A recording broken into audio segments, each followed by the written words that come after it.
sudah memberikan sedikit, tapi saya ulang lagi di sini. Jadi untuk mencari medan listrik yang tadi itu kita menggunakan hukum Coulomb ya, hukum Coulomb.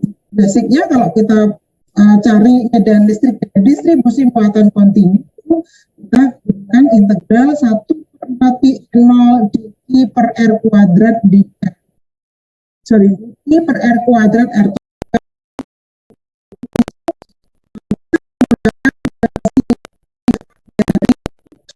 Misalkan di sini ada E, arah medan listrik yang ditandakan dengan vektor yang ini garis-garis merah itu. Kita punya permukaan atau bidang dengan luasnya A, nah vektor normalnya yang dikatakan flux dari E ini adalah banyaknya E garis medan listrik yang melalui permukaan seluas A atau E dot A. Kalau kita cari ini E dengan A ini arahnya berimbang sehingga sudutnya 0. Kita tanya 0. Nah di sini E dikalikan A cos theta. A adalah vektor normal bidang A. Theta adalah sudut antara E dan A. Flux medan listrik itu tadi. Nah sekarang kalau bidangnya seperti ini keseluruhan, tinggal kita integralkan. Ini flux integral E dot dA. Flux medan listrik sama ini. Kalau misalnya kita punya sebuah muatan, gitu ya, sebuah muatan di dalam permukaan tertutup yang apa ya, seperti bola tapi lonjong ini, elips ini, kita punya muatan sebesar Q, maka fluxnya itu integral E dot dA, fluxnya ini sama dengan jumlah muatan yang atau jumlah muatan yang dibagi 0 permitivitas faktornya. Jadi Gauss ini hanya berlaku jika medan listrik ini memiliki simetri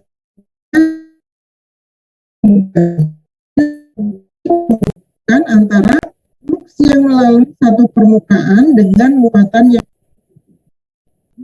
karena kaitan antara flux dengan muatan yang dilingkupi oleh permukaan ini. Nah, permukaan ini namanya permukaan Gauss. Ini bentuknya kulit ya, jadi bukan pejal, tapi permukaan Gauss itu bentuknya misalnya bola ya bentuknya kulit bola. Misalnya silinder, permukaan Gaussnya ya bentuknya kulit silinder. Ini hanya berlaku jika memenuhi simetri ini. Kita lihat contohnya, misalnya kita punya muatan di muatan plus Q. Tentukan medan listrik pada jarak R. Tentukan medan listrik pada jarak R. Berarti kita gambarkan dulu permukaan Gaussnya. Kenapa permukaan Gaussnya bentuknya bola atau kulit bola? Karena kalau kita punya muatan plus Q, arah medan listriknya adalah radial ke seluruh ruangan di sini. Kalau saya gambarkan ini kurang ke kanan, sini radial. Sehingga permukaan tertutup yang bisa seluruh medan ini harus bentuknya seperti permukaan bola. Nah di sini fungsinya integral E dot dA, integralnya tertutup. Nah permukaan dA-nya permukaan tertutup. Integral E dot dA sama dengan integral E dA cos theta. Nah, perhatikan arah E-nya dengan arah dA-nya itu paralel. Nah, nanti cosnya sama. Kita masukkan E-nya adalah 1/4 dA per R kuadrat. Nah ini dA-nya sama dengan A, ini fluxnya jadi I per 4π, O nya ke depan, pindah ke depan, konstan, I per 4π0 pindah di depan integral, jadi tinggal integral dA. dA-nya diganti dengan dikalikan R kuadrat, jadi R-nya nanti hilang.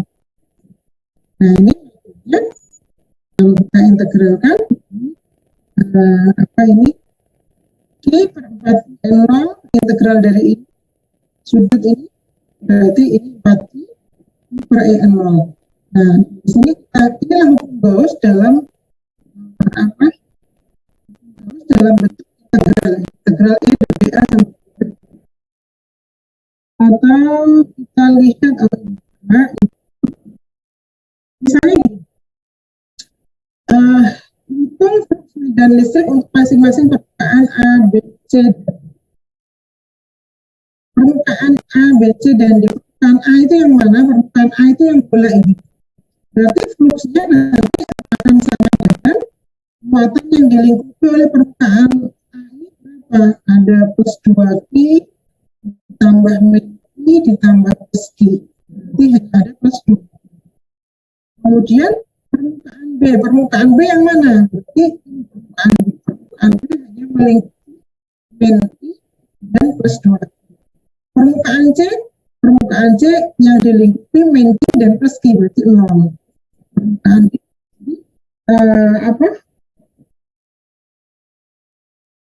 fluxnya itu sebanding dengan muatan yang di sini. Misalnya kita punya keping, ya, keping dengan muatan positif yang tersebar merata. Kepingnya ini dianggap sangat tipis, satu dimensi. Ini hanya dimensi luas positif. Kalau kita gambarkan arah medannya, tentu di sebelah kanan arahnya seperti ini, dan di sebelah kiri arahnya seperti ini. Nah, permukaan apa yang bisa melingkupi garis medan ini? Ini adalah harusnya gambarnya silinder, nggak apa-apa. Nah, kalau misalnya ini sangat luas, ini simetrinya ada. Tapi kalau misalnya luasnya ini nggak sangat luas, ya, nanti medannya nggak hanya arah ke kanan dan ke kiri, tapi ada yang arahnya ke atas, arahnya ke bawah. Gambarnya sangat luas. Rumusnya adalah 2 E dikalikan A. Jadi integral E dot di A. Kenapa ada 2 di sini? Ini ada permukaannya kanan, A yang kanan, A yang kiri. Nah, flux sama dengan Q yang di jadi 2 E dikalikan A N plus per E. Nah, E-nya adalah sigma per 2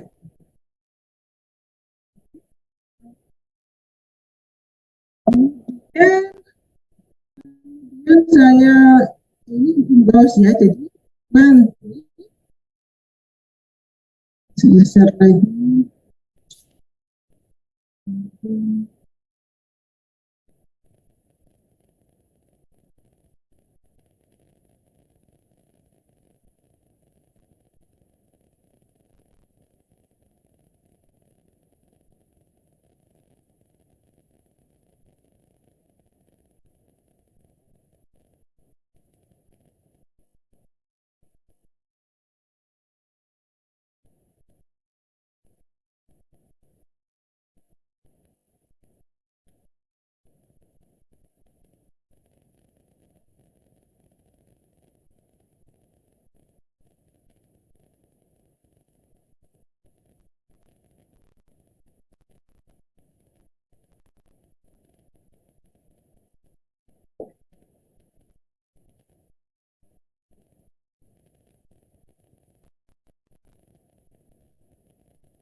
Oke, saya share ini punya Griffith. Nanti yang soal tadi dan juga yang kedua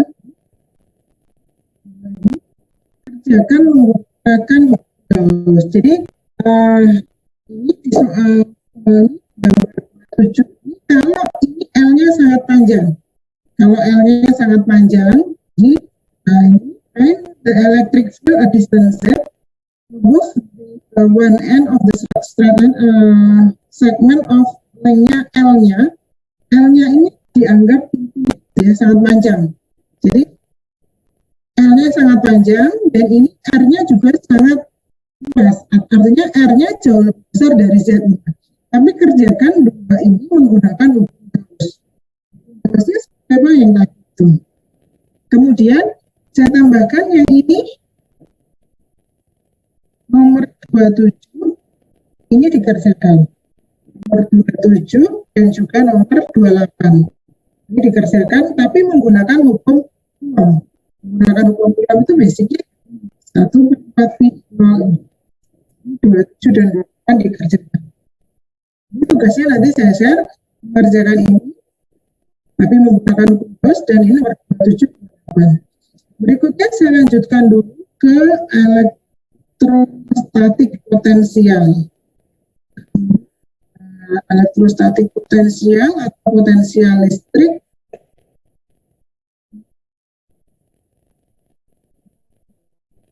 Jadi potensial listrik, perhatikan di sini. Potensial listrik itu bisa ditulis atau secara matematik dia adalah integral dari E L. Jadi kalau kita punya PR, misalnya kita punya PR itu adalah integral dari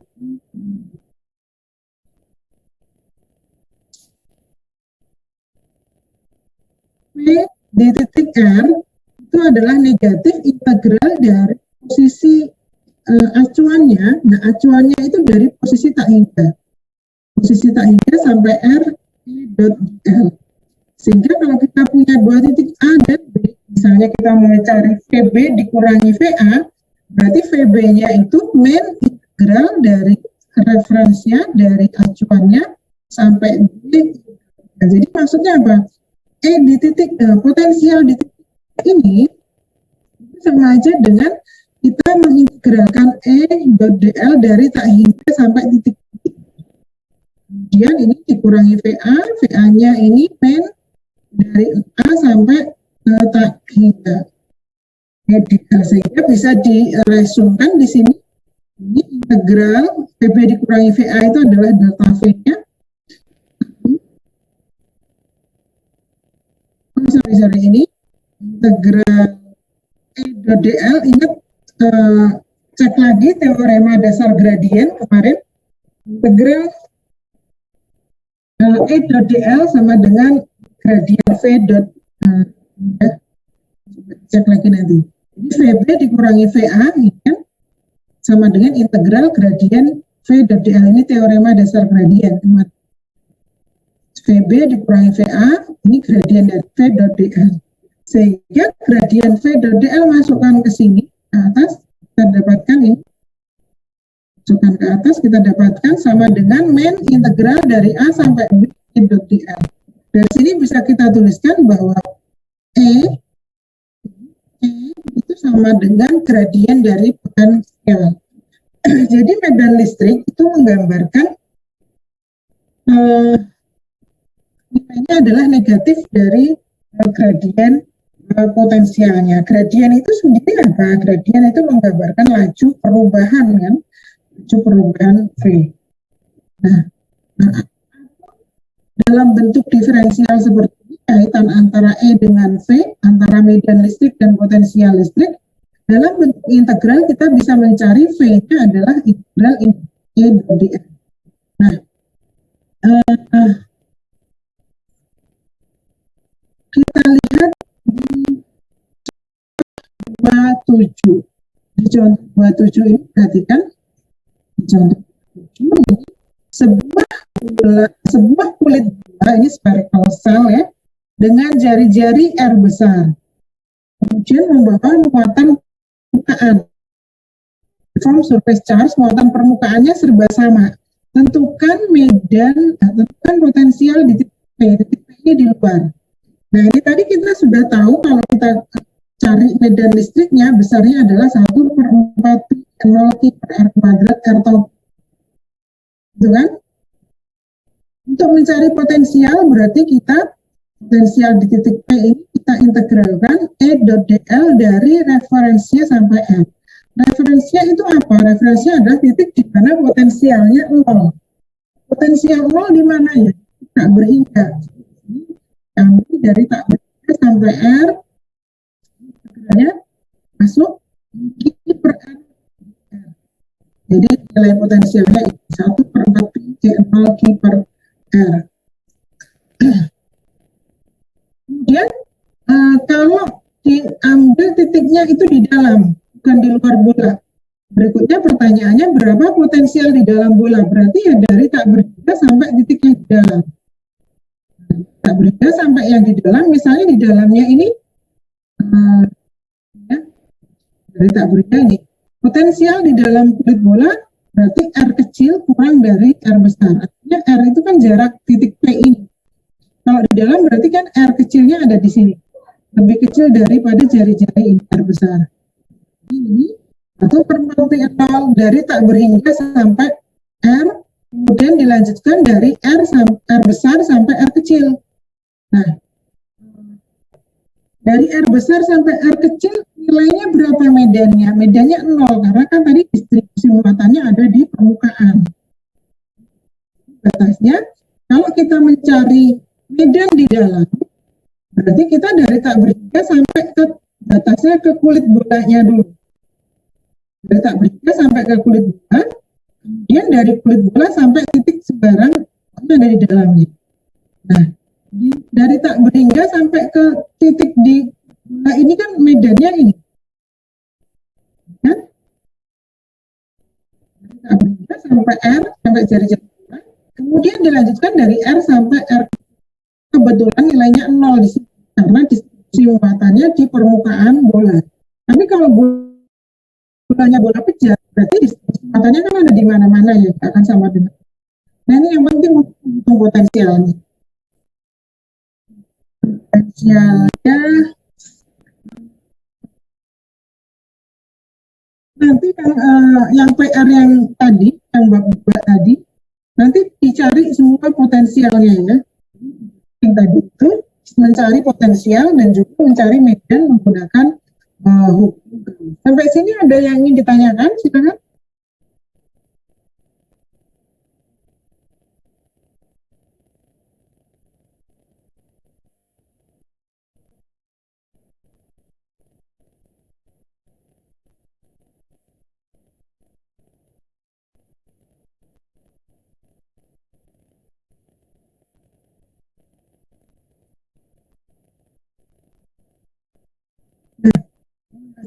Saya lanjutkan dulu ini tadi kalau kita mencari potensial dari tadi kan kita mencari potensial listrik, tapi kita harus cari medan listrik dulu kan. Kita mencari medan dulu, kemudian kita integralkan EDBL, baru kita menghitung potensialnya. Kalau kita mau langsung misalnya ditanya potensialnya aja, nggak usah dicari medannya. Kalau misalnya ditanya potensialnya aja, ya buat apa kita harus cari medan listrik? Kan susah. Kita cari aja langsung potensialnya. Potensialnya berapa? Potensialnya bisa kita cari dari ini. Kalau misalnya muatannya 1, muatan ini Q, potensial di titik P ya dinyatakan dengan 1/4 jaraknya ini R, Q per R. Kalau muatannya ada berapa muatan diskret, 1, 2 sampai IN, potensial di titik P berapa? Potensial di titik P ya penjumlahan masing-masing. 1/4 sigma I per RI 1 sampai. Kalau muatannya distribusinya kontinu seperti ini, berarti ya diganti dengan integral ini 1/4 di sigmanya diganti dengan integral 1/R, Q-nya diganti dengan D. Nah, kalau volume muatannya distribusinya volume berarti makanya rho. Jadi rho. Kalau berapa muatannya muatan permukaan berarti jadi sigma A. Kalau muatan garis lambda L seperti itu. Jadi kita lihat di sini misalnya, tentukan potensial dari sebuah kulit bola yang bermuatan dengan jari-jari R besar ini. Sama seperti yang tadi. Ini karena kulit bola nya jadi sigma DA.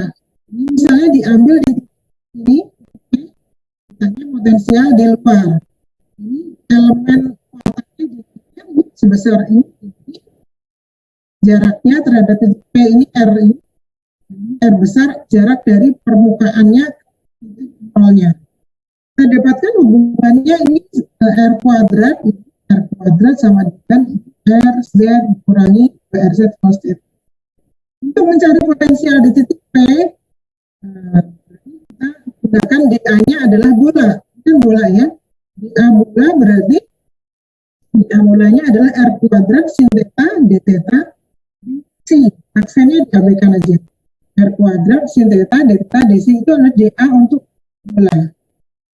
Nah, ini jadi 4 pi nolnya dikalikan dengan V, jadi 4 nol Z, sigmanya keluar. Kenapa? Karena distribusinya serba sama, tinggal ini dA dibagi.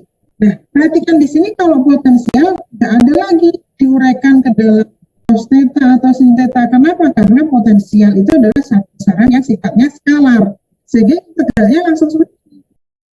A dibagi jaraknya. Integralnya lebih mudah karena kita nggak uraikan lagi karena bukan vektor. Di sini nilai integralnya kita selesaikan, batasnya kita dapatkan potensial di luarnya nilainya ini. Potensialnya 4, jadi potensialnya 4 pi 0 V ini sama dengan 2 pi R sigma per Z akar dari. Kemudian kalau yang di dalam seperti apa? Kalau yang di dalam ya, untuk titik di luar bola artinya Z-nya lebih besar dari R, sehingga R dikurangi Z itu kan ada di sini kan ada R min Z kuadrat, ada R plus Z. Kalau Z-nya di luar kan Z-nya lebih besar dari jari-jari bola. Maka ini harga mutlak dari R min Z ini jadinya bisa dibalik Z min R. Ya, ini ini yang di luar. Untuk yang di dalam bola R min Z-nya diganti dengan R min Z saja karena Z-nya lebih kecil dari R. Nah, dari persamaan yang ini tadi, ini kan C titik di mana aja. Sementara kalau kita lihat di luar berapa, di dalam bola berapa potensialnya, ya kita gunakan analogi. Sehingga kita dapatkan di luar ini. Nah, V-nya, makanya V-nya di sini nih. 1/0 Q per R. Kalau di luar, 1/4 Q per R besar. Kalau di dalam. Jadi, kalau di dalam nilainya ternyata pembaginya adalah R besar. R besar itu adalah jari-jari bolanya. Jari-jari bola besarnya konstan. Jadi di dalam bola ini, di dalam itu potensialnya semua besarnya sama. Sementara kalau di luar potensialnya bergantung pada R ini. Perhatikan, kalau di dalam bola R dari R kecil kurang dari R besar jari bola, ini kan konstan. I per R besar ini kan konstanta. Sedangkan kalau yang ini, kalau di luar bola, R-nya ya bergantung pada jaraknya. Makin jauh jaraknya dari bola, makin kecil potensialnya. Semakin dekat, semakin besar. Dalam bola itu, kita lihat di potensialnya sama. Yang kita sebut daerahnya itu adalah daerah potensial. Nah, ini ada beberapa soal untuk potensial. Ini adalah potensial menggunakan hukum Coulomb. Dasarnya ini potensial menggunakan Coulomb, dasarnya tadi nih Coulomb. Untuk muatannya permukaannya ini diganti sigma dA. Kalau untuk muatan garis ini diganti lambda. Ada yang ditanyakan?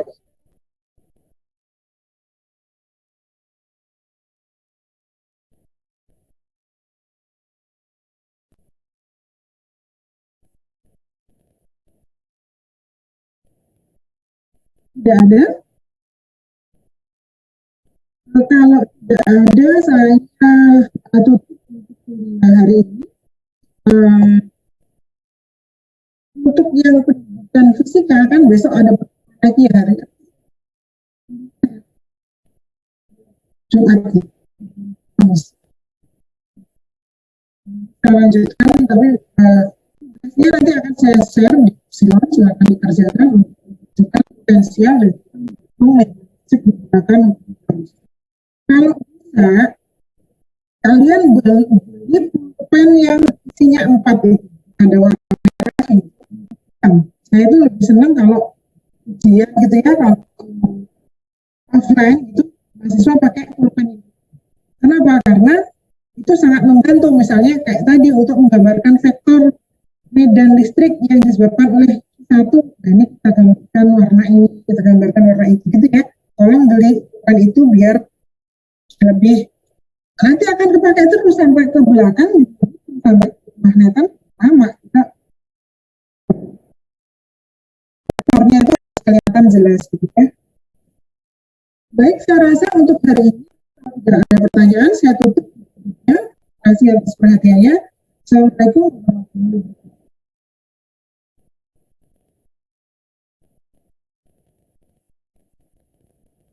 Recording stopped.